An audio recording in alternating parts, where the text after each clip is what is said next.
কয়েকদিন ধরে বইমেলা চলছে এবং বইমেলা আসলেই খুবই একটা উইয়ার্ড জায়গা। তো বইমেলার যেই জায়গাটায় সবাই সাধারণত যায় সোহরাওয়ার্দী উদ্যানে, ওই জায়গায় না।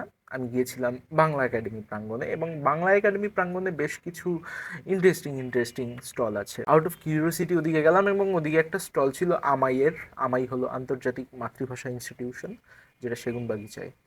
আহ, তো ওই দোকানটা ছোটোখাটো, অবভিয়াসলি কোনো মানুষ নাই। কয়েকটা বই দেখা শুরু করলাম, এবং তারপরে আমার চোখে এই বইটা পড়লো, বাংলার শব্দ মানচিত্র, লিখেছেন মনসুর মুসা। বইটাতে বাংলাদেশের বিভিন্ন, শুধু বাংলাদেশ না, পুরো বাংলার মানে পশ্চিমবঙ্গ সহ বিভিন্ন অঞ্চলে কোন অঞ্চলে কোন শব্দকে কি নামে ডাকা হয়, মানে বিভিন্ন ডেমোগ্রাফিকের ওপর ডিপেন্ড করে শব্দ কিন্তু চেঞ্জ হয়। ওইটার একটা মানচিত্র বিভিন্ন ওয়ার্ডের জন্য এই বইতে দেওয়া হয়েছে, এবং আমি কয়েক পৃষ্ঠা পড়ার পর আমার বইটা অনেক ইন্টারেস্টিং লাগছে, এবং আমি হঠাৎ করে সেলসম্যানকে বলেছি, ভাই এই বইটা তো আমি কিনবো, বইটা কত? সে আকাশ থেকে পড়ছে, মানে মানে তার থেকেও যে জীবনে কেউ বই কিনবে এটা হয়তো সে আশা করে নাই। অ্যান্ড তারপর সে আমাকে বইয়ের সাথে একটা রিসিপ্ট লিখে দিছে। আহ, সে রিসিপ্ট লেখার জন্য কলম খুঁজতেছিল, আমার থেকে কলম নিয়ে সে রিসিপ্টটা লিখছে।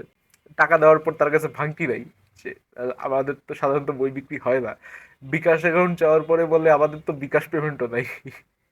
এইসব দোকান থেকে বই কিনবেন। আর এই বইটা আহ, খুবই চমৎকার। যেমন ধরেন একটা মানচিত্রে আছে তেলাপোকা বা আরশোলা।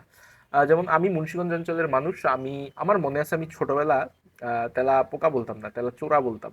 যতই বড় হইছি প্রমিত বাংলা ভাষার প্র্যাকটিস করছি, আমার ভাষাটা আস্তে আস্তে তেলা চোরা থেকে তেলা পোকা হয়ে গেছে।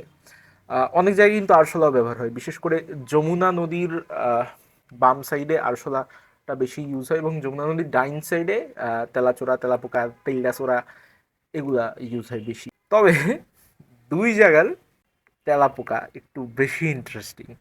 একটা হলো সিলেটে, আহ, আমি জানি না দেখা যাচ্ছে কিনা, সিলেটে তেলাপোকাকে তারা বলে টিকটিকি, এবং পাবনায় তারা তেলাপোকাকে বলে চিকা। আমি জানি না এটা আসলে অথেন্টিক কিনা, অথেন্টিকই হওয়ার কথা, বাট তেলাপোকাকে মানুষ কিভাবে টিকটিকি বা চিকা বলে আমার মাথায় ঢোকে না।